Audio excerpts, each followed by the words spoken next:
It's my feel-good breakfast show. You ever thought it was impossible to cycle from the Netherlands to South Africa? Well, two guys did it for sure, and they made their way to finally get to Cape Town. Now, this is not just part of a crazy quest, but it is part of an organization called Building Bridges. I have to say welcome to Tin and Yilt and Sam. Welcome to the show. Thanks. Sam, you're the South African representative of Building Bridges organization. Quickly touch on it. What is the organization about? So Building Bridges is here in South Africa. This is an opportunity for the youth of South Africa to have a say on the future that they want. This is an opportunity for them to take all their queries to the policymakers in the UN. Okay, well, Yilt and Tin, you are from the Netherlands, you cycled, you finally arrived here in Cape Town. My biggest question is, why would you do that to yourself? But also, what did you achieve through this experience? Well, both Yilt and I had the same experience when we were working. Yilt works as a youth delegate to the United Nations, and I work for the Dutch government. And we both saw that there was a gap between young people like us and policymakers. And we thought, well, we can sit here and accept it, but we also can try to bridge the gap by cycling from Amsterdam to Cape Town and speak with young people in all the 21 countries. It's exciting. You met so many people. Tell me about the experience on the bike. It's been crazy. We started in the Netherlands, it was -5. We went to Morocco, we had to go to this much of snow. The Sahara, 49 degrees. It's not easy to cycle all this way, but the people we met, they just inspired us to go on.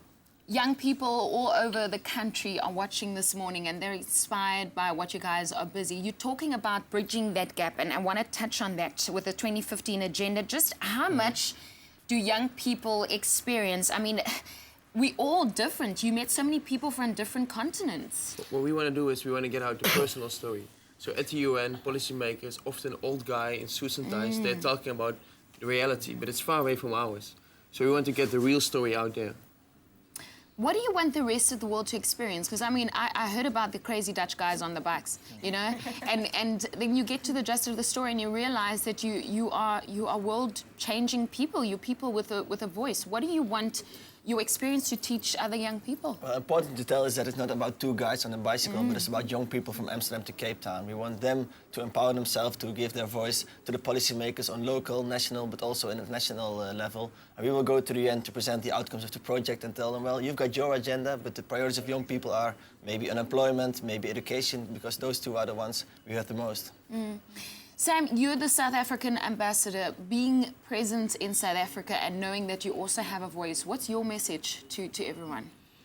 My message to everyone, especially to the youth of South Africa, is that it always seems impossible until it's done, but if it's something you want, just go for it. Who knows what will happen? The conditions on the bike, and I mean, I'm stuck on this. You talked about snow and -5 in Amsterdam, but what do people say when they see you and you tell them that you've been cycling? How did it take you 6 months? Yes. Crazy. What do you encounter along the road?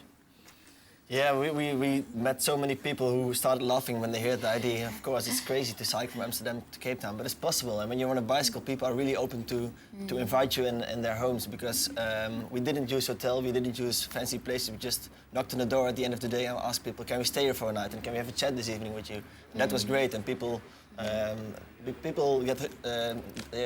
get to know with the idea and they really enjoyed it. Yeah. What's your vision going forward? I mean, now you've done a crazy cycle. We all know about you. We know what you stand for. What's your vision, and where do you want to go from here? To spread the word of young people. Tomorrow is International Youth Day, and for that there is a campaign on Times Square in New York. They are featuring now the stories of the young people we met on the road. So a person who lives in Congo in the middle of the rainforests, who doesn't have access to internet, mobile phone, whatever it is, his face and his story is now on Times Square. It's now at the UN. It's now all over. That's what we hope to do. Well, you're definitely building bridges, and we're very, very proud of you and totally excited that we have our South African representative, Sam, also here in our studio. Yilt and Tin, all the best. How are you getting back to the Netherlands? By airplane. Okay, good. Well, this is your Feel Good Breakfast Show and Feel Good Stories as we are building bridges this morning. Loads more happening. What's coming up?